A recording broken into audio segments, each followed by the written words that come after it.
Welcome to Sarkar motors my YouTube চ্যানেলে। সরকার মোটরসের আজকের video বাইকের ব্যাটারি ফুলে যাওয়ার কারণ কি। নিউ একটি ব্যাটারি বাইকে বসানোর পরে অল্প কিছুদিনের ভিতরে বাইকের ব্যাটারিটা ফুলে গিয়েছে, সেম আগের ব্যাটারির মতন অবস্থায় ফুলে গিয়েছে।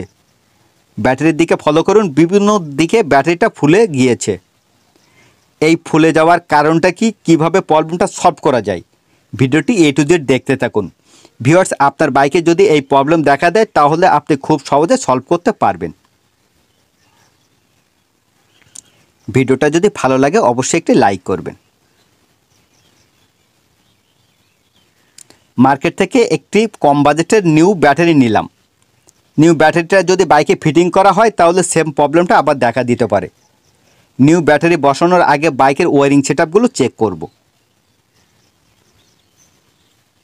আর ইউনিট থেকে পাওয়ারটা, ব্যাটারির চার্জিং পাওয়ারটা ঠিকঠাক দিচ্ছে কিনা, কম বেশ হচ্ছে কিনা এখানে চেক করব। মাল্টিমিটারটা 20-তে নিলাম।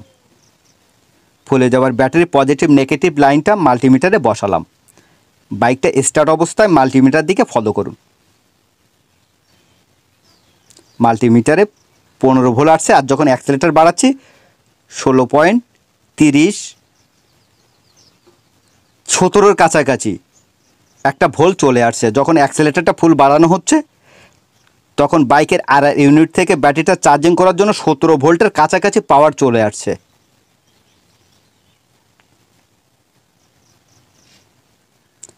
এই আর ইউনিটটা রেখে নিউ একটা আর ইউনিট মার্কেট থেকে নিয়ে নিলাম, ভেরক কোম্পানির। নিউ আর ইউনিটটা বসানোর পরে পাওয়ারটা কিভাবে আসতেছে দেখতে থাকুন। প্যাকেট থেকে আনবক্সিং করলাম।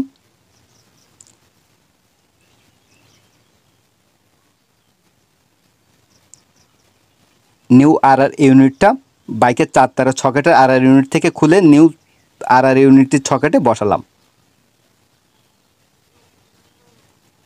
ফুলে যাওয়া ব্যাটারিতে নেগেটিভ পজিটিভ লাইনটা মাল্টিমিটারে লাগানো আছে স্টার্ট অবস্থায়। মাল্টিমিটার দিকে ফলো করুন, 14 ভোল্ট আসছে। যখন অ্যাক্সেলেটারটা বাড়ানো হচ্ছে 14.45, 50, 52। টপ আরপিএম বাড়ানো হচ্ছে, তাও ফলো করুন ভিউয়ার্স। 14 ভোল্ট থেকে বাড়তে বাড়তে 14.52 পর্যন্ত একটা ভোল্ট আসছে ব্যাটারিটা চার্জ করানোর জন্য।